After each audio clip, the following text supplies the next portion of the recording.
वक्त बदला, वक्त गुजरता गया, बाप से अपने कुरान सीखा आपने, और कुरान इतने खूबसूरत लहजे में पढ़ते थे आप कि जब आप कुरान पढ़ते थे तो हवाएं थम जाया करती थी, परिंदे ठहर करके आपकी तिलावत सुना करते थे। अल्लाह अकबर। उम्र शरीफ 14.5 बरस की हुई, बाप का साया सर से हटा। और याद रखना लोगों, जब अल्लाह किसी को रुतबे बुलंद देता है ना, तो फिर बचपन से आजमाइशें भी दिया करता है। 14.5 साल की उम्र शरीफ वालिद का इंतकाल हुआ। विरासत में आपको एक पंचक्की मिली और एक बाग मिला। आप कोई सोने के बर्तनों वाले घर में पैदा नहीं हुए थे। हाँ, रब ने महबूब की सुन्नत अदा कराते हुए किसी अमीर घराने में नहीं बल्कि साबिरों के घराने में पैदा फरमाया था। मेरी बात समझ में आ रही है आपके? कैसे घराने में? कुछ लोग बोले, जरा सारे बोलो, किस घराने में? साबिर घराने में आपको पैदा फरमाया। आपके हिस्से में पंचक्की और एक बाग आया। आप क्या करते थे ना, बाग में आप बैठ जाते, काम करते रहते, कुरान पढ़ते रहते। आप झूम करके कुरान पढ़ते, बैठ जाया करते, परिंदे आते, कुरान सुनते। कई बार ऐसा हुआ कि सरकार गरीब नवाज 14.5 साल की उम्र के बाद 15वें साल में चल रहे हैं, कुरान पढ़ रहे हैं। क्या देखते हैं, बाग में खुद ब खुद सफाई होती जा रही है, खुद ब खुद पंचक्की चलती जा रही है। कई दिन हो गए देखते देखते। एक दिन गरीब नवाज के दिल में ख्याल आया, मोइन आप कहते हैं हसन जरा देख तो सही, ये पानी कहाँ से चल रहा है, ये चक्की क्यों घूम रही है, आखिर कौन है जो बाग में सफाई करता है? पत्ता टूट के गिरता है, इससे पहले उठा लिया जाता है, आखिर सफाई करने वाला कौन है? आप बाग की तरफ बढ़े और जाने के बाद कहा, दोस्तों अपने दोस्त से चेहरा नहीं छुपाया जाता है, जरा चेहरा तो दिखाओ, तुम हो कौन जो मेरे बाग में काम करते हो? इतना कहना था, 4 चेहरे निगाहों के सामने आए, बड़े अजीब चेहरे थे। आपने फरमाया कौन हो? कहा हुजूर हम जिन्नात में से हैं। कहा यहाँ किस लिए आए हो? का सरकार जब आप कुरान पढ़ा करते हो, आवाज इतनी प्यारी है कि हम आपका कुरान सुनने के लिए आया करते हैं। हुजूर आपको हम क्या बताएं, आपका कुरान पढ़ने का अंदाज इतना बेहतर है कि हमने आपको सुनते सुनते कुरान दुरुस्त कर लिया है, आपको पढ़ते हुए देखा है तो हमें कुरान पढ़ने का सलीका आ गया है। कहा फिर यहाँ सफाई क्यों कर रहे हो? तो जिन्नों ने कहा था, एक हसन बात यह है, हमने कुरान आपसे सीखा है, तिलावत आपसे सीखी है, और जो सिखाया करता है वो उस्ताद होता है, और जो शागिर्द होता है वो खादिम होता है। तो हसन बात ये है, जब तक जिएंगे तेरे खादिम बन के जिएंगे, जब तक हम रहेंगे उस्ताद मानते रहेंगे। या मोइन इजाजत दे दे, पढ़ाना तेरा काम है, नौकरी करना तेरे दरवाजे पे हम गुलामों का। वाह वाह वाह वाह, जिंदाबाद। नारे तकबीर, नारे रिसालत, नारे हैदरी, नारे गौसियत, मसलके आला हजरत, फैजाने आला हजरत गरीब नवाज कॉन्फ्रेंस अल्लामा मुफ्ती हम्माद साहिब किबला जिंदाबाद जिंदाबाद। तवज्जो है, बचपन में उनके नौकर जिन्नात थे, लेकिन किसी को उन्होंने उनसे डराया नहीं। आज कुछ भी नहीं होता थैले में, फिर भी कहता जिन्न ताबे है, ज्यादा बोला तो घर तबाह कर दूंगा तेरा। है कुछ भी नहीं, अपने पल्ले कुछ नहीं, दूसरों के दरबदर भीख मांग के खा रहा है, और दावे इतने बड़े पता नहीं 4 रखता हूं थैले में। सलीका सीख मेरे गरीब नवाज की चौखट से। उम्र 14 साल है, नौकरी जिन्नात कर रहे हैं, आपने कुछ नहीं कहा था, आप अपने काम में मसरूफ हो गए। अल्लाहू अकबर, इल्म दीन सीखा आपने। इल्म दीन सीखने के बाद अल्लाहू अकबर, उससे पहले की कहानी बताऊं, आप अपने बाग में बैठे थे, वो आपके बाग के अंदर एक बुजुर्ग नाम हजरत इब्राहिम कुंदूसी रहमतुल्लाहि तआला अलैह, ये मजसूब आदमी थे, आपके बाग में आए। जैसे आके बेटे मेरे गरीब नवाज से कहते हैं, बेटे भूख लगी है। अल्लाहू अकबर, आता है फकीरों पे उन्हें प्यार कुछ ऐसा, खुद भीख दे और खुद कहें मंगते का भला हो। आके कहते हैं बेटे भूख लगी है। गरीब नवाज कहते हैं अच्छा बाबा जरा ठहर जाइए। उन मजूब को बैठाया, आप बाग में गए, पके हुए अंगूर का एक गुच्छा लाए, ला करके रखा, एक एक अंगूर धो के बुजुर्ग को देते जा रहे हैं, खिलाते जा रहे हैं। आज किसी के आम के बाग में कदम रख देना, हम नहीं जानी, अगर टांगों पे लठ न मारा तो फिर कहना मौलवी तू गलत कह के गया था। ये आज की कंजूसी है। और उनके घर की सकाफत देखो, एक ही बाग है, आके कहा बेटे भूख लगी है, जो सबसे पका गुच्छा था वो लाए हैं, एक एक अंगूर खिलाते जा रहे हैं। मजजूब कहते हैं बेटे तुम्हारा नाम क्या है? इतना सुना आप फरमाते हैं मुझे हसन कहा जाता है। कहा किस घराने से ताल्लुक रखते हो? आप कहते हैं मेरे बाप भी सैयद है, मेरी माँ भी सैयद है, माँ हसनी सैयद है, बाप हुसैनी सैयद है। इतना कहा था, कहते ठहर जाइए। अल्लाह अकबर, जो हाथ में अंगूर था बुजुर्ग के, ठहर जाता है हाथ। उसके बाद आपने अपनी जेब में हाथ डाला, आधी रोटी का एक टुकड़ा निकाला, निकालने के बाद कहते हैं आज हसन मेरी तलाश मुकम्मल हो चुकी है। इतना गरीब नवाज सुन के कहते हैं बाबा कहना क्या चाहते हो? कहते तुम नहीं जानते हो, जो मेरे पीरो मुर्शिद थे मुझे उन्होंने एक रोटी अता फरमाई थी और कहा था आधी रोटी पूरी जिंदगी तुझे खानी है और ये आधी रोटी तेरे पास अमानत के तौर पे रहेगी। जैसी इतनी बात कही है, कहा हजरत अमानत किसकी? कहा मेरे मुर्शिद ने कहा था सुनो, जब तुम अपने सफर पे होगे तुम्हारी मुलाकात एक बच्चे से होगी जिसका नाम हसन होगा, वो खानदान सादात से होगा। अल्लाह अकबर का जब उससे मुलाकात हो जाए तो आधी रोटी उसको दे देना। इतना सुना गरीब नवाज कहते हैं बाबा इस रोटी से होगा क्या? फरमाते ये तो तुम जानो और देने वाला जाने, पहुंचाना मेरा काम था। गरीब नवाज ने वो हाथ में रोटी ली है, कहा हजरत जी खाना कब है? कहा अभी खा लो। मेरे गरीब नवाज ने एक लुकमा तोड़ा है, जैसी वो लुकमा हलक के अंदर गया है दिल की दुनिया बदल जाती है। बस अब एक ही धुन थी कि कोई ऐसा मुर्शिद मिल जाए जो खुदा तक पहुंचा दे, कोई ऐसा मिले जो मुस्तफा तक पहुंचा दे। अल्लाह अकबर, ये जुस्तजू बढ़ जाती है। आप पीर की तलाश में नीशापुर की सरजमीन पर पहुंचे हैं। वहां पे हजरत ख्वाजा उस्मान हरवनी रहमतुल्लाह तआला अलैह, जिनको ख्वाजा उस्मान हारूनी कहा जाता है, आपकी बारगाह में पहुंच जाते हैं। जाने के बाद दस्त हाथ में हाथ दिया है, मुरीद हुए हैं। अब पीर और मुर्शिद ने बैठाया है, आपको अमल कराए जा रहे हैं। फरमाया बेटे जरा बैठो तो सही। गरीब नवाज बैठे हैं, आपको कुछ वजीफा बताया गया। आज तो साकिब न कुछ आता है न जाता है। कहते साकिब आंखें बंद करके कहते दे वरना तख्ता पलट देंगे, दे वरना तुझे तबाह कर देंगे। एक ऐसे ही आ गया था भिखारी मेरे आला हजरत की चौखट पर। लोग कहते हैं आला हजरत ने शिर्क को बढ़ावा दिया है, आला हजरत ने कुफ्र को बढ़ावा दिया है। नादान आला हजरत ने अकीदे की हिफाजत की है और किस शान से हिफाजत की है। एक भिखारी मेरे रजा की चौखट पे आया और आके कहने लगा इतने रुपए दो, 5 रुपए दो, वरना तुम्हारी हवेली का तख्ता पलट दूंगा। मेरे इमाम मकान से बाहर निकले, कहते पैसे जितने चाहे उतने ले जा, लेकिन खुदा की हुकूमत में हुक्मरानी में दखल अंदाजी ना कर। ये तेरा जुमला शरीयत के खिलाफ है, जो तू कह रहा है ये गलत है, ये जुमला ना कह। उसे मालूम ना था आज पाला किससे पड़ गया है। आज पाला सिर्फ एक मौलवी से नहीं बल्कि मुस्तफा के दर के कलंदर से पड़ गया था। आप फरमाते हैं ये जुमला ना कह, बल्कि जितने चाहे पैसे ले ले। उसने कहा पैसे 10 देता है तो दे, वरना हवेली पलट दूंगा। माँ ने अंदर से आवाज दी, ये बेटे भिखारियों के मुंह नहीं लगा करते हैं, फकीरों के मुंह नहीं लगा करते हैं। ये बेटे जितने मांगता है उतने दे दे। आप फरमाते हैं माँ इसका मुस्तफा की शरीयत के खिलाफ है। अहमद रजा देने को हवेली दे देगा, लेकिन नबी की शरीयत के खिलाफ अगर कोई एक भी जुमला बोलेगा अहमद रजा उसे गवारा नहीं कर सकता है। अभी ये बातें हो रही थी कि सरकार मुफ्ती आजम हिंद के बचपन का जमाना था। आप छत के ऊपर टहल रहे थे, अचानक पैर फिसला, सर के बल जमीन पे गिर जाते हैं। आपकी वालिदा की चीख निकल जाती है। माँ कहती है अहमद रजा मैंने तुमसे कहा था बेटे फकीरों से उलझा नहीं करते, देखो तुम्हारा बेटा छत से गिर गया है। इतना सुनना था। मेरे इमाम कहते हैं ए माँ ये तो एक मुस्तफा रजा है, अगर मुस्तफा की शरीयत के लिए 1000 मुस्तफा रजा हो तो सबको कुर्बान कर दूंगा, लेकिन शरीयत का सौदा नहीं कर सकता हो। इतना कहना था। मुफ्ती आजम उठे हैं और तोड़ करके अपने बाप के कदमों से लिपटते हैं। कहते बाबा आपको जो फैसला करना है कीजिए। मुस्तफा रजा को एक खराश तक नहीं आई है, आला हजरत को जलाल आया। आपने अपने पैर के जूती को आगे किया था। फरमाते सुन तू हवेली पलटने की बात करता है, अहमद रजा का जूता पलट के दिखा दे। उसने एक हाथ लगाया है, जूते को नहीं हिला पाया, दूसरा हाथ लगाया है, जूते को नहीं हिला पाया है, पूरी ताकत लगा दी, जूता नहीं हिला पाया, पीछे हट के खड़ा हो गया। कहने लगा मौलाना तुम्हारे पास कोई जादू है जिसकी वजह से जूता जाम हो गया है। मेरे इमाम ने मुस्कुरा के फरमाया था सुनिए अपनी जहालत वाली बातें अपनी जेब में रख, मैं जादू की बुनियाद पे नहीं बल्कि जो भी कहता हूँ मदीने वाले मुस्तफा की हुकूमत। वाह बाबा, नारे तकबीर, नारे रिसालत, नारे गौसियत, मसलके आला हजरत फैजान आला हजरत गरीब नवाज कॉन्फ्रेंस अल्लामा मुफ्ती हम्माद साहिब किबला सरजमीन राजा का मझोला जिंदाबाद जिंदाबाद। सुभान अल्लाह सुभान अल्लाह। साहिबो हमारे रजा ने तो हमारे फिक्र की हिफाजत की है और तुम कैसे कहते हो इन्होंने शिर्क को बढ़ावा दिया है। उन्होंने तो हमारी फिक्र तक को बहकने ना दिया।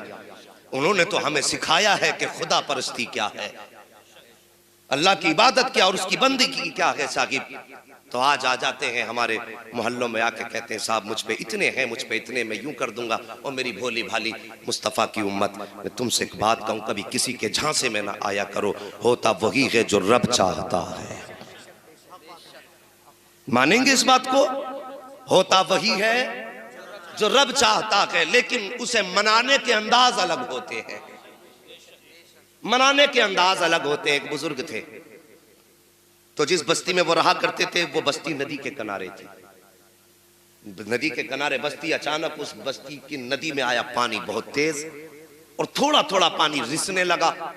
रिश्ते रिश्ते पानी जगह बनाने लगा। गांव वाले डर गए, दौड़े दौड़े हजरत के पास गए, हजरत दुआ कर दीजिए, अगर पानी कट गया तो गांव बह जाएगा। आपने अपनी लाठी उठाई और वहीं गए जहां पे पानी कट रहा था। और जाने के बाद करना क्या था? कटते हुए पानी पे मिट्टी रखनी थी या हाथ लगा के रोकना था। लेकिन बस दीवानों की नजरों को जहां देख रहा है, दीवाना खुदा जाने कहां देख रहा है। और दीवाने को तहकीर से दीवाना ना कहो, दीवाना भी कुछ सोच के दीवाना बना। हाँ, करना क्या था कि पानी बंद करना था। लेकिन साहिब किया क्या इन्होंने? जाकर के जहां पानी खुल रहा था और रास्ता बनाना शुरू कर दिया। हमारी कौम भी बड़ी अजीब है, एकदम सर पे बैठाती है, एकदम फेंक दिया करती है। न तहकीक की फुर्सत न जानकारी की। कभी ये सोचते नहीं यार देखो इसके पीछे राज क्या है। जैसे पानी कटना शुरू हुआ लोग दौड़े, कहने लगे ये बाबा तो मरवाए बैठा है, इससे बेहतर था इसे बताते ना जा करके, ये तो खुद डुबाने पे लगा हुआ है। गांव वालों ने घर खाली किए, भागना शुरू कर रहे थे। अचानक जब पानी आप खोल रहे थे, पानी खुद ब खुद बंद होना शुरू हो जाता है। और जब आप हाथ झाड़ते हुए वापस आए हैं, लोग फिर आ गए, कहने लगे हुजूर बताइए तो सही ये पानी कैसे आपने रोक दिया? आप फरमाते हैं मैं गया पानी बंद करने के लिए था। कहा हजरत जी फिर खोला क्यों था जाकर के? कहने लगे सुनो तुम नहीं जानते हो, मैं जाके किनारे पे खड़ा हुआ, मैंने कहा या अल्लाह अगर ये अपनी मर्जी से है तो मालिक इसे बंद कर दे, और ये तेरी मर्जी से चला गए तो फिर मैं भी तो तेरा बंदा हूं, मैं तेरे काम में हाथ क्यों ना बटाऊं? मैंने खुद तेरा काम आसान करना शुरू किया है। आसान से मतलब ये नहीं माज़अल्लाह के रब के लिए कोई मुश्किल काम हो। का तेरे काम में मैं खुद शरीक हो गया हूं। का जिसमें तू राजी है उसमें मैं राजी हूं। जैसे मैंने इतना कहा था, आवाज आई थी बंदे अब तू बता क्या चाहता है? मैंने कहा मालिक पानी बंद कर दे। का इतना कहना था, दरिया ने अपना रुख ले लिया है। ये मुस्तफा के उम्मत के अदाओं वलियों की अदाएं होती है, और ये अदाएं कब बनती है? जब मुस्तफा की उम्मत को अपनी रजा को खुदा की रजा में ढालना होता है। तभी तो डॉक्टर इकबाल ने कहा था कि खुदी को कर बुलंद इतना कि हर तकदीर से पहले खुदा बंदे से खुद पूछे बता तेरी रजा। वाह, नारे तकबीर, नारे रिसालत, नारे गौसियत, मसलके आला हजरत फैजान आला हजरत गरीब नवाज कॉन्फ्रेंस अल्लामा मुफ्ती हम्माद साहिब किबला सरजमीन राजा का मझोला जिंदाबाद जिंदाबाद। सुभान अल्लाह सुभान अल्लाह। समझ में आ गई? और मैं कहता हूं साकिब वो अगर घर पे फकीरी और गरीबी डेरे डाल ले और तेरे घर में अगर फाके होने लगे तो किसी अमीर की चौखट पे हाथ फैलाने मत जाना, किसी जमींदार के आगे कट्टा लेके मत जाना कि मेरे बच्चे भूखे हैं इसे कुछ दाना दे दो। चंद टकों के बदले में किसी की चौखट पे ईमान मत बेचना। अगर गरीबी तुम्हारे दरवाजे पे डेरा डाल लेना तो जाना मस्जिद के दरवाजे पे जाकर के बैठ जाना। तवज्जो है? मस्जिद के दरवाजे पे जाके बैठ जाना और अल्लाह की रजा के लिए जो नमाज पढ़ने आए हैं अपने कपड़े से उनके जूते साफ करना, और ये सोच के करना कि मैं उन लोगों के जूते साफ कर रहा हूं जो मेरे रब की बारगाह में सजदा करने आए हैं। खुदा की कसम मुसीबतें कितनी भी बड़ी हो और ये 40 दिन अमल करके देखना, और फिर अल्लाह की रहमतें अगर तेरे घर पे डेरा ना जमा ले तो फिर आके गरेबान पकड़ ले। हमें तो उससे लेना ही नहीं आया, हमें उससे मांगना ही नहीं आया, हमने उसे राजी करने का कभी सोचा भी नहीं। अल्लाह अकबर, तुम्हारे दरवाजे पर अगर ऐसा कोई ढोंगी आ जाए कि मेरे हिस्से में इतने, मेरे कब्जे में इतने हैं, तो कभी उसके झांसे में मत आना। समझ रहे मेरी बात?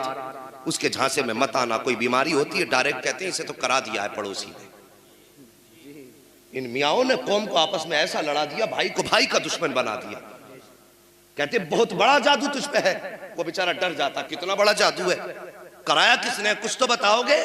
कहता कि हाँ, कद लंबा है, सेहत अच्छी है, तंदुरुस्तता है और रंग उसका गेहुआ है। एक बात बताओ, मैं अगर ये पहचान किसी को बता के जाऊं, तुम्हारे गांव में कितने लोग ऐसे निकलेंगे? सैकड़ों निकलेंगे ना। तो जब किसी को बीमारी है तो कहता जरा करीब में नजर दौड़ा, तो एक आध तो मोहल्ले में निकल ही आएगा। और अक्सर मियां क्या करते हैं, मुझे देख करके मेरे भाई का अंदाजा लगाते हैं। मैं इनके ढोंग बता के जा रहा हूं, मेरी कौम किसी के बहकावे में मत आना। मेरी तकरीर तबे यार को बेचैन करती है, सबब क्या है, वही कहता हूं जो दिल पर गुजरती है। सबसे पहले अगर आप जाएंगे तो आपके नक्शे के मुताबिक आपके भाई का नक्शा आपके सामने रखेंगे। आप कहेंगे बिल्कुल सही कहा, कि कौन है, कि मैं समझ गया। वहां से ये कह के आएंगे और दिल में गुबार पैदा हो चुकेगा कि मुझे जादू कराने वाला मेरा ही भाई निकला।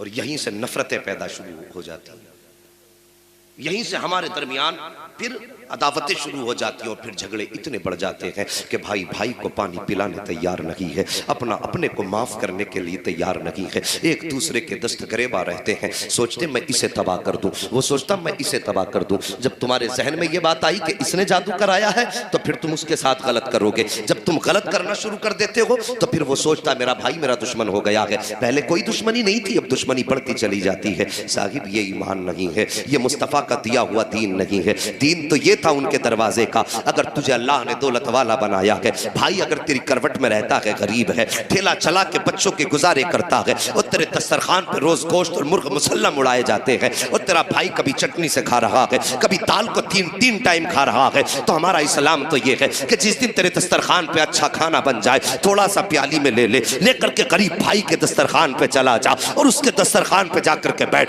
अपने हाथ से लुकमा तोड़ और तोड़ने के बाद भाई के मुंह में दे दे। खुदा की कसम जिस दिन ये प्यार हमारे बीच में आएगा, इधर तुम मुस्कुराओगे, उधर मदीने वाला मुस्तफा मुस्कुराने लग जाएगा। ये है इस्लाम। तो हमारी कौम को तबाह कर दिया इन झूठे और मक्कार फरेबी पीरों ने, जो इस तरह के दावे हमारी कौम में किया करते। तुझे जादू करा दिया, याद रखना कोई भी मुसीबत हमारे दरवाजे पर उस वक्त तक नहीं आती जब तक रब की मर्जी नहीं होती है, और वो मुसीबत हमारे अमाल के सबब होती है। अगर घर में मुसीबतें आए तो पड़ोस में मत टटोलो किसी को, अपने दिल में झांको कि यार मैंने कितने गुनाह किए हैं इस महीने में, मैंने अपने रब को कितना मनाया है। मेहरबानी करना आइंदा इस अपने अकीदे की हिफाजत रखना, किसी भी यारे खैरे के कहने पे ईमान का सौदा मत कर देना। समझ रहे मेरी बात? ईमान का सौदा मत कर देना। सरकार गरीब नवाज अल्लाह अकबर आपकी चौखट पे जिन्नात भी पहरे दे रहे हैं, उनके तर की नौकरी कर रहे हैं। अल्लाह अकबर बुजुर्ग ने वो लुकमा खिलाया, लुकमा हलक से उतरा, उतरने के बाद फिर वली की तलाश, मुर्शिद की तलाश। निशापुर पहुंचे, ख्वाजा उस्मान हारूनी का दामन थामा, आपने बुलाया, बुलाने के बाद बैठाया, फरमाया बेटे मोइन का जी का जरा देखो तो सही ऊपर क्या नजर आ रहा है। कहने लगे हजरत जी एक आसमान दिखाई दे रहा है। नीचे देखो क्या दिखाई दे रहा है। हुजूर जमीन दिखाई दे रही है। फरमाया ये और पढ़ो। आपने पढ़ना शुरू किया। फरमाया अब बता अब क्या दिखाई दे रहा है। जब निगाह डाली कहने लगे हजरत तहतुस्सरा नजर आ गया। कहा ऊपर देखो। जब ऊपर देखा तो मुस्कुरा के कहते हैं अब तो अर्श मुअल्ला नजर आ गया है। अल्लाह अकबर। ये तरबियत मुर्शिद ने की, ये तालीम मुर्शिद की, ऐसे तरबियत की। और जब तालीम और तरबियत मुकम्मल हो गई कहने लगे चलो अब रब की बारगाह में चलते हैं। अल्लाह अकबर। इतना सस्ता नहीं है मेरा गरीब नवाज जितना लोगों ने समझ रखा है। बड़ी शान वाले हैं, अजीम रुतबा ख्वाजा गरीब नवाज का है। मुर्शिद ने कहा था बेटे चलो अब हरम शरीफ चलते हैं। काबा शरीफ में गए, मीज़ाब रहमत के नीचे खड़े हुए और मुर्शिद ने यूं हाथ उठाए और कहा या अल्लाह मेरे हसन को कबूल फरमा ले, या अल्लाह मेरे हसन को कबूल फरमा। जैसे ख्वाजा उस्मान हारून ने इतनी बात कही थी, आवाज़ आई थी, हमने हसन को कबूल भी फरमा लिया है, अपने वलियों की लिस्ट में इसका नाम तहरीर भी फरमा दिया है। ये मकबूलियत मिली वहां से। फिर मुर्शिद ने क्या कहा? मुर्शिद कहने लगे बेटे यहां मकबूलियत की सनद मिल गई है, अब मोहर मदीने लगेगी। हाँ, किसी ने कहा ना लौट कर आ गया मक्के से मदीना ना गया, जाता भी कैसे जब आका ने बुलाया ही नहीं है। लोग सोचते तवाफ कर लिया हज मुकम्मल हो गया। मैं कहता हूँ साहिब तवाफ का नाम हज है, कुर्बानी का नाम हज है, अरकान का नाम हज है, लेकिन मकबूलियत की सनद मुस्तफ़ा के मदीने से मिला करती है। समझ रहे आप? मुर्शिद ने क्या कहा बेटे मकबूलियत हो गई है, अब सनद पे मोहर मदीने में लगेगी। आपने अपने मुईन का हाथ थामा है, सफर करते करते मुस्तफ़ा के मदीने आए हैं और जब आए हैं ना मुर्शिद ने कहा था बेटे मुस्तफ़ा को सलाम करो। अल्लाह अकबर। आज हाजी मदीने जाते हैं, हज करने वालों से पूछो जब सुनहरी जालियां नजर आती है खुदा की कसम आंखें बरसना शुरू हो जाती हैं। जालियां तो बहुत बड़ी बात है, जैसे कि मीनारों पे नजर पड़ती है मस्जिद नबवी की, हाजी के दिल की धड़कन तेज होना शुरू हो जाती है और जब हाजिरी होती है दयारे पाक में फिर दिल की हालत न पूछो। दिल अपने कब्जे में नहीं रहता, फिर तो ऐसा लगता है निगाहें उनकी होती हैं, दिल पे कब्जा भी मदीने वाले का रहा करता। ये हालत हाजी के दिल की होती है। उसके बाद आप फरमाने लगे बेटे चलो अपने नबी को सलाम करो। मेरे गरीब नवाज ने कहा अस्सलातु वस्सलामु अलैका या, आप भी कह दो अस्सलातु वस्सलामु अलैका या रसूल अल्लाह। इतना कहा है या रसूल अल्लाह, अल्लाह अकबर। गुंबदे खजरा से आवाज आई है वालेकुमुस्सलाम या शेखुल अख्ताब। ये जुमला मेरे नबी ने फरमाया है। अल्लाह अकबर। मुर्शिद ने आगे बढ़ करके गरीब नवाज की पेशानी चूमी और फरमाया बेटे मुबारक हो, यहाँ से कुतुबियत की डिग्री अता कर दी गई है। अल्लाह अकबर। सरकार गरीब नवाज ने 2 साल तक, आज लोग कह दिया करते हैं कि साहब फकीरों की लाइन अलग होती है, वलियों की लाइन अलग होती है, मौलवियों की लाइन अलग होती है। ये जागिर है, नादान है, लोग गवार हैं जो सीधी सादी कौम को धोखे में डाल लगे हैं। मेरे गरीब नवाज के पास इल्म नहीं, ऐसा नहीं। गरीब नवाज ने 2 साल तक मुस्तफ़ा के मदीने में बैठ करके हदीस का दर्स दिया है। 2 साल तक बैठ करके हदीस पढ़ाई है गरीब नवाज ने, 2 साल तक पढ़ाया। आप वापस आ गए अपने मुर्शिद की बारगाह में। जब वापस मुर्शिद की बारगाह में आए कुछ दिन के बाद मुस्तफ़ा के मदीने से बुलावा आया।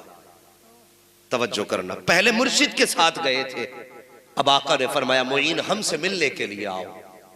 अल्लाह मुईन हमसे मिलने के लिए आओ। इतना सुनना था, आपने पैदल सफर शुरू किया, मुस्तफ़ा के मदीने पहुंचे हैं, जाके मस्जिद नबवी में बैठ जाते हैं जहां पर और भी खादिम बैठे हुए थे। जब जाकर के बैठे, अंदर से मुस्तफ़ा के मज़ार से आवाज आई कि मुईन को अंदर भेजा जाए, मुईन को अंदर भेजा जाए। जो खादिम थे वो दौड़ करके आए, कहते ऐनल मुईन, मुईन कहाँ है, मुईन कहाँ है, मुस्तफ़ा बुला रहे हैं। जैसे इतना कहा था वहां पे 10 से ज्यादा मुईन नाम के लोग थे। कोई कहता था मैं मुईन हूँ, कोई कहता था मैं मुईन हूँ, कोई कहता था मैं मुईन हूँ। खादिम वापस पलटा, जाके मज़ार शरीफ पे अर्ज करता है या रसूल अल्लाह, जैसी मैंने मुईन कह के पुकारा है वहां पे तो 10 खड़े हो गए। कोई कहता कि मैं मुईन हूँ, कोई कहता कि मैं मुईन हूँ। आका बताइए किस मुईन को बुला रखे हैं? जैसी इतना कहा था आवाज आई थी हमने मुईनुद्दीन चिश्ती को बुलाया है। अल्लाह अकबर। इतना सुना है, गरीब नवाज ने दौड़ लगाई है। और आज आप जहां पर देखते हैं नवाज शरीफ बना हुआ है, वहां पर जाकर के गरीब नवाज के कदम ठहर जाते हैं। अंदर जाने की हिम्मत नहीं होती है। अंदर से आवाज आती है ए मुईन ठहर क्यों गए हो, अंदर आ जाओ। जैसी गरीब नवाज ने मजार के अंदर कदम रखा है, क्या देखते हैं? सामने सिर्फ कब्र अनवर न थी बल्कि सारे पर्दे हट चुके थे। सामने मदीने वाले मुस्तफा खड़े होकर के मुस्कुरा रहे। नारे रिसालत, नारे रिसालत, उलमाए अहले सुन्नत, मसलके आला हजरत मुफ्ती हम्माद रजा साहिब किबला। सुभान अल्लाह, सुभान अल्लाह। अल्लाहु अकबर। ये मेरे गरीब नवाज की शान है। सारे पर्दे हटे, आला हजरत मुस्कुरा के कहने लगे तू जिंदा है वल्लाह, तू जिंदा है वल्लाह। मेरे चश्मे आलम से छुप जाने वाले मेरे सरकार ने गरीब नवाज को बगैर किसी पर्दे के अपने जलवे दिखाए और उसके बाद फरमाया मुईन तुम्हें हिंदुस्तान जाना है, वहां जाकर के लोगों तक मेरा दीन पहुंचाना है और सुनो तुम्हें अपना ठिकाना अजमेर को बनाना है। अल्लाह अकबर। ये मेरे नबी बता रहे हैं, इसीलिए तो सरकार गरीब नवाज को अताए रसूल कहा जाता है। इतनी शान वाले मेरे मुस्तफ़ा ने भेजा, हिंदुस्तान की सरजमीन पर आए। ये हमारा नसीब है कि सरकार ने भेज करके उनको हमें ईमान की दौलत दिलवाई। आका के कासिद हैं, आका का पैगाम हिंदुस्तान की सरजमीन पे लाए। सारी बातें आपने अक्सर सुनी होंगी। बैठे अजमेर शरीफ में आए, रास्ते लोगों ने बंद किए और राजा वहाँ का मौजूद था, उसको ये बात नागवार गुजरी। अल्लाह वालों के रास्ते रोकने की कोशिश की, कभी पानी पे पहरा, कभी बैठने पे पहरा। ऊँट तो दुनिया जानती है, बैठाए तो उठे ही नहीं थे, पानी भी पूरा कासे में ले लिया, परेशान हो गया था। अल्लाह अकबर। फिर मेरे गरीब नवाज ने बैठ कर जो हुकूमत की ना, आज तक दुनिया कहती है कि दुनिया के अंदर जिंदा बादशाह तो बहुत देखे हैं, ऐसे बादशाह बहुत देखे जिन्होंने जमीन के ऊपर बैठ के हुकूमत की है, लेकिन हिंदुस्तान में तनहा बादशाह है जो जमीन के अंदर जाके भारत को चला रहा है। बेशक बेशक, सुभान अल्लाह। ये अंग्रेज ने कहा था, हम नहीं कह रहे। हम कहें तो लोग कहेंगे अकीदत में कह रहा है, वो तहकीक कर। अंग्रेजों की आदत होती है रिसर्च की।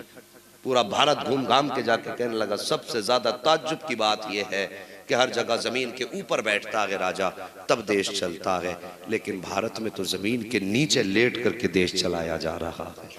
अल्लाह अकबर। सरकार गरीब नवाज ने फिर आकर के मुस्तफ़ा के करम के वो दरिया बहाए, वो दरिया बहाए।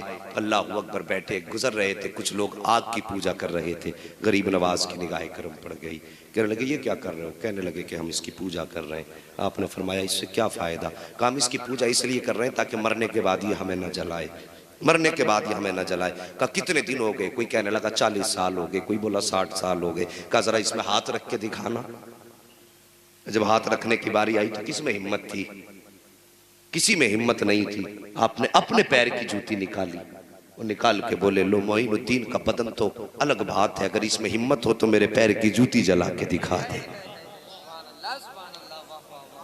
मेरे पैर की जूती जला के दिखा दे। आग के अंगारे तेज थे, बहकती रही दहकती रही, लेकिन गरीब नवाज की जूती थी, हिम्मत थी आग छू देती उसे। जितनी जगह पे रखी थी खुदा की कसम उस जगह को गुलजार बना दिया गया था। काफी देर के बाद गरीब नवाज ने यूं हाथ डाला, जूती निकाल के बाहर रख दी। जैसी आपने बाहर निकाली, लोग कहने लगे बाबा तुम तो काफी जमाने से पूजते हो गए इस आग को जो इसने तुम्हें नहीं जलाया है। गरीब नवाज फरमाते हैं मैं इसकी इबादत नहीं करता। कहा फिर किसकी इबादत करते हो? कहा मैं उसकी इबादत करता हूं जिसने आग को पैदा किया है, निजाम कायनात को बनाया है। ये कह के जब जाने लगे, लोगों ने कदम पकड़े, कहने लगे बाबा सिर्फ करामत दिखा के ना जा, हाथ बढ़ा के दामन में लेके हमें भी खुदा का बना के चला जा।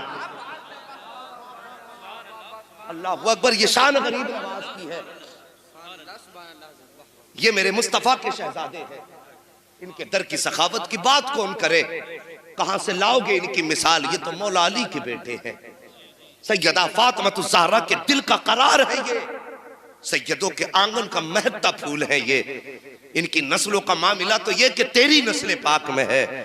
बच्चा बच्चा नूर का, तू है ऐने नूर तेरा सब घराना नूर अल्लाह का। सबको सलामत रखे। मुझे खुशी हो रही है कि नीचे बैठने वालों को भी मुस्तफा की नात याद है, और यही अपनी कोशिश रहती है जवानों, जब कल घर से निकलो, स्कूल जाओ, खेतों में जाओ, तो फिर गाने गाते मत जाना, मुस्तफा की नात के तराने गुनगुनाते जाना है। हाँ, उठते बैठते नबी की नातें पढ़ा करो, न जाने कहां पर जिंदगी अलविदा कह दे, कुछ नहीं पता। गांव गांव जाके आप देख लो, वहां पर बूढ़ों की तादाद कम, जवानों की ज्यादा है। इसका मतलब क्या है? मतलब यह है कि बुढ़ापे तक लोग कम ही पहुंच पाते हैं, ज्यादातर जवानी में ही लोग खत्म हो जाते हैं। मेहरबानी करो जवानों, आखिरत की तैयारियां करो, अल्लाह वालों के दामन से वाबस्ता रहो और इनके दामन से जुड़े रहो, और अपने दिल की दुनिया अल्लाह के वलियों के कदमों में डाल दो, और फिर जब इनके हो जाओगे ना तो झूम के कहा करोगे, जब तक बिके न थे तो कोई पूछता न था, तूने खरीद कर हमें अनमोल कर दिया। अल्लाह अकबर। गरीब नवाज की बात कर लूं, इजाजत है थोड़ी और बात कर ली जाए? इजाजत हजरत, पूरी इजाजत। जरा सारे कह दें या रसूल अल्लाह, सारे बोले या। पानी पिलाने तैयार नहीं होगा। हाँ ये होने वाला है, और साहिब वो दौर किसी का भी आ जाए और किसी का भी इलेक्शन या सिलेक्शन हो, तुम सब कुछ भूल जाओ, मदीने वाले के मुस्तफा का पैगाम मत भूला करो। बेशक इलेक्शन अपनी जगह है, मेरे नबी के दिए हुए रिश्ते अपनी जगह है। होता है ऐसे कुछ लोग कर्जा देकर के इंसान को अपना मनहूने मिन्नत बनाते हैं, उस पर एहसान जताने के लिए कि ठीक है ले पैसे दे, और कल जब वक्त पड़ता तो यानी याद देख मैंने तेरा काम मुसीबत में चलाया था। ये कहते हैं बंदे कि तुझे याद है मैंने तेरा काम मुसीबत में चलाया था, आज तू भी ख्याल रखना। मेरे नबी ने फरमाया अल्लाह क़यामत के दिन ऐसे बंदे की तरफ मग़फ़िरत का परवान तो क्या, उसकी तरफ अपना चेहरा तक नहीं फरमाएगा जैसा कि उसकी शान के लायक है। अल्लाह अकबर। डरो, फरमाया ऐसा शख्स जो किसी पर एहसान करे और एहसान जताए, अल्लाह क़यामत के दिन उसकी तरफ अपने नजर करम करेगा ही। हाँ, उसकी तरफ रहमत की नजर नहीं करेगा। तो मेहरबानी करो, किसी पे एहसान करो तो जताया ना करो। और हमारा तो मिजाज है यार, पहले कैसे लोग थे, अल्लाह अकबर। हजरत इमाम आजम अबू हनीफा किसी को कर्जा दे दिया, उससे अपने पैसे लेने के लिए गए, धूप की तेजी थी, वो जाके ना खड़े हो गए धूप में, उसके मकान की दीवारें ऊंची थी, किसी ने कहा हजरत धूप में खड़े हो, ठंड में खड़े हो जाओ। आपने कहा कि मैं इससे अपने पैसे लेने आया हूं, मैं इसके दीवार के साये में अगर खड़ा हो गया, कहीं ऐसा ना हो कि इसका साया मेरे पैसों पर सूद में जोड़ दिया जाए। यह है जिंदगी अल्लाह के डर की। और हमारा मिजाज क्या है, किसी पे एहसान करेंगे तो 4 बार उसके सामने निकलेंगे ताकि वो आपको देख के दूर से सलाम करने लगे। यार ये अल्लाह वालों की कहानी नहीं होती है। अल्लाह वाले तो वो होते अगर किसी को दे दिया तो उसके सामने से कभी गुजरा नहीं करते थे, कहीं ऐसा ना हो ये मुझे देख के शर्म से गर्दन झुका ले, ऐसा ना हो इसकी नजर हया से झुक जाए, ये सोच करके वो सामने से नहीं गुजरा करते थे। आज किसी को कर्जा देकर के एहसान जताया जाता है। आओ इसी हुसैन, इसी आका गरीब नवाज के ऊपर जद्द अमजद की कहानी सुन लो। आका इमाम हसन रज़ी अल्लाह तआला जब आपका विसाल हुआ था, आपके बदन से कपड़े उतारे गए। आज माशरे में देखो कितने गरीब फाके से रहते हैं, लेकिन हम गरीबों को नहीं देखते।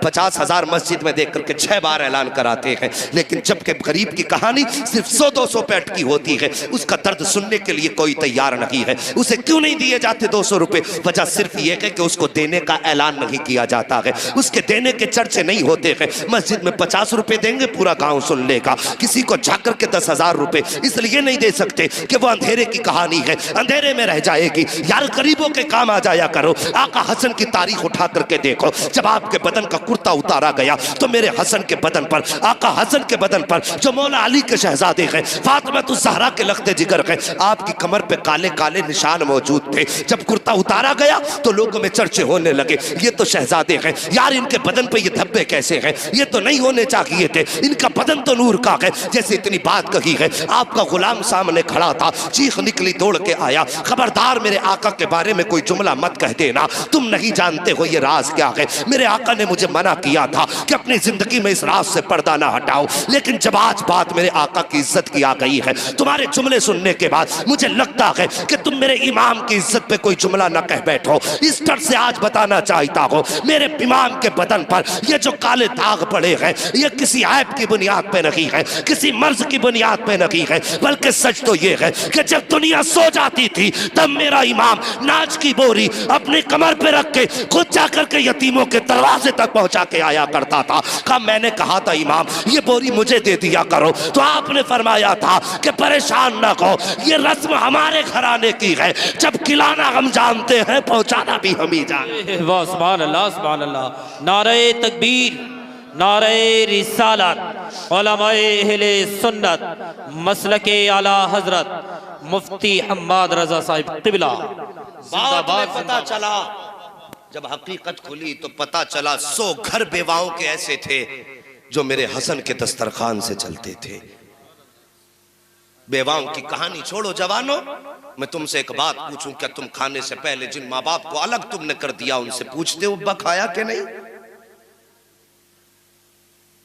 जब तुम कसाई की दुकान से जाकर के अपनी मनपसंद का गोश्त लाते हो तो कभी यह ख्याल आया मेरे बाप को क्या पसंद है? बूढ़े माँ बाप जिन्होंने तुम्हें बचपन से लेकर के जवान किया, और कभी तुमने गोश्त बनाया तो बोटी जाके उनके आगे रख दी जिसे काटने के लिए दांतों की जरूरत होती है और वो उनके मुंह में नहीं है? या उनका पेट भराना चाहते हो या उन्हें तड़पाना चाहते हो? बाप की रजामंदी तो ये थी, अगर तुझे पता था मेरे बाप के दाढ़ दांत कमजोर है तो तू उसके ऐसे खाना बनवाता। कई तरीके ऐसे गोश्त के होते हैं कि जो इंसान सिर्फ मसूड़ों से भी खा सकता है। हम कभी अपने बाप का ख्याल नहीं करते, पड़ोसी का ख्याल खाक करेंगे। याद रखो जवानों, गरीब नवाज की कॉन्फ्रेंस पूरी जिंदगी करना और नस्लों को ये आप वसीयत करके मरना कि जब तक जिंदा रहना मेरे गरीब नवाज के चर्चे करते रहना। लेकिन उससे ज्यादा भी अहम और जरूरी बात यह है कि ये महफिलों में आना भी तभी कामयाब है जब हमारे घर में बैठा हुआ बूढ़ा माँ बाप हमसे राजी है। ये तो मैं पहले बता रहा हूं, जेब में मिसवाक लगाना, सर पे साफा बांध करके जुब्बा कुब्बा पहन के मस्जिद में जाके बैठ गए, एतकाफ में बैठे, एतकाफ में आके बैठ गया, देखा नहीं कि माँ दर्द में घर तड़प रही है। हाँ, एतकाफ भी रब को वही प्यारे होते हैं जो माँ बाप की खिदमत के बाद किए जाते हैं। बेशक बेशक। वो जवानों रोजी के लिए मारे मारे फिरते हैं, बिजनेस में बरकत नहीं है, कारोबार में बरकत नहीं है। बरकत ना होने की वजह सिर्फ ये, कहीं ना कहीं हमने माँ बाप का दिल तोड़ा है। हाँ, अगर हम ये समझते हम अपनी तदबीर से कमाते हैं, अपनी मेहनत से कमाते, तो सोच गलत है। बरकत उसी के लिए घर में होती है जो खाने से पहले माँ बाप को खिलाया करता है। जरा सी 2 रुपये की कमाई हुई, बीवी ने कहा सुनो जी, अगर अभी से सब लुटाते रहोगे बच्चों के लिए क्या करोगे? समझ में आ गई बैल के एकदम। 2 ही बातें एकदम बैल के दिमाग में उतर गई कि सही कहा कि हर महीने 5,000 भी बचेंगे तो 12 पंजे 60। गणित पढ़ा रही है जिसे खुद नहीं पता कि 60 लिखे कैसे जाते। हाँ, वो पढ़ा रही है बैठ के 12 पंजे 60 का, 1 साल के 60,000, 2 साल के 1,20,000, 4 साल के। अरे यार मैथ तो आता है ना। कितने? 2,40,000 उंगलियों पे गिना दिए। इसकी समझ में आ गया ओ नादान, तेरी बीवी ने तुझे इतना पढ़ा दिया कि अगर घर वालों पे लुटाओगे बच्चों के गुजारे कैसे होंगे। जब बीवियां ये कहा करें तो उसके सामने मुस्तफ़ा का फरमान खोल के रख दिया करो। आओ मेरे नबी की तारीख उठा करके देखो, अभी आपने ऐलान नबुव्वत नहीं फरमाया है, मक्के के बाजार में सरकार जा रहे हैं, आपने देखा एक जवान अपने बाप का गिरेबान पकड़ के लाया है और उसको गालियां बक रहा है। मेरे सरकार ने बूढ़े बाप पे जुल्म होते देखा, गए जाके जवान की कलाई पकड़ी, बूढ़े का गिरेबान छुटाया और छुटाने के बाद फरमाया कौन है ये, तेरा क्या लगता है? उसने कहा ये मेरा बाप है। आप फरमाते तू इसे क्यों मार रहा है? जैसे उसने इतना सुना ना, कहने लगा आप कौन है? आप फरमाते बता तो सही से क्यों मार रहा है? उसने कहा कि मैं क्यों बताऊं, इसी से पूछो। जैसे मेरे नबी ने बूढ़े की तरफ तवज्जो की है, खुदा की कसम अभी जबान नहीं खुली थी कि आंखें बूढ़े की बरसनी शुरू हो जाती है। और हर जवाब से पहले बूढ़े ने कहा था मेहरबान बता तो सही, आज तक मक्के में कोई ऐसा नहीं आया जिसने किसी पिटने वाले का गिरेबान छुड़ाया हो, आज तक कोई ऐसा नहीं आया जिसने मजलूम की आकर के मदद की हो। बता तो सही तू कहाँ का रहने वाला है, तेरा नाम क्या है और बता तेरा रिश्ता किस खानदान से है। मेरे नबी फरमाते बाबा मेरा नाम न पूछ, बस इतना बता तेरा कसूर क्या है, ये तुझे क्यों मार रहा है? बूढ़े ने कहा था आने वाले, बात यह है कि जब तक मेरे पास पैसा रहा ये मेरी कमाई खाता रहा और जब कमाई खत्म हो गई है तो अब मुझसे कहता कि मैं इसके ऊपर बोझ बन गया हूँ, मेरा खांसना इसे जहर लगता है, मेरा बोलना इसे जहर लगता है और ये मुझे इसलिए बाजार में लेकर के आया है ताकि गुलामों की लाइन में खड़ा करके बेचे और उसका पैसा जाकर के ये इस्तेमाल करे। मेरे नबी ने इतना सुना है, जवान के सीने पे घूंसा मारा और इरशाद फरमाया नादान अगर अमीर बनना चाहता है तो इसे बाजार में ना भेज, अमीर बनने का मैं तुझे तार रास्ता बताता हूँ। उसने कहा कौन सा रास्ता? आका फरमाते हैं जा बूढ़े बाप को घर लेके चला जा, इसकी रातों दिन खिदमत किया कर। याद रख जब सारी दुनिया सो जाएगी और तू खर्राटे की नींद भर के सोएगा तो दुनिया से गाफिल होगा। रात के अंधारे में जब इस बूढ़े बाप के हाथ उठेंगे और इसकी धीमे धीमे पलकें खुलेंगी और बहकती जबान हिलेगी, इसके कांपते होठ खुलेंगे और ये हाथ उठा के कहेगा या अल्लाह मेरे बेटे ने मेरी खिदमत का इंतजाम किया है, तो इसके नस्ल की रोजी का इंतजाम फरमा दे। आका फरमाते हैं तू इसको बेच करके अमीर बनना चाहता है, अमीर ऐसे बना जाता है जब ये दुआ करेगा इसके हाथ उठेंगे तो हाथ नीचे बाद में आएगी, खुदा की रहमतें तेरे दरवाजे पे पहले आ जाए। बेशक सुभान अल्लाह सुभान अल्लाह, वाह वाह वाह। अगर अमीर बनना चाहते हो और कौम की बेटियों, कौम की शहजादियों, तुम्हारे भी माँ बाप हैं, तुम भी किसी की बेटी हो, यहां आकर के किसी बेटे को बाप के खिलाफ खड़ा मत करना। तुम अपने घर में तो चाहती हो कि हमारा भाई हमारे माँ बाप का फर्माबरदार रहे और हमारा शोहर हमारा फर्माबरदार रहे। सब पे हुकूमत ना चलाया करो, बीवी हो बीवी बन के रहो। रह गई बात रिज्क की तो मुस्तफा के करम पे छोड़ दो, आका के करम पे छोड़ दो, फिर तुम इतनी तदबीर से नहीं कमा सकते हो जितने मुस्तफा के करम से तुम्हें मिल जाएगा। यही तो झगड़ा है ना कि माँ बाप को खिलाएंगे, कुछ कह दिया करते हैं क्या तुम्हें पालूं या अपने बच्चों को पालूं, तुम्हें देखूं या अपने बच्चों को देखूं। नादान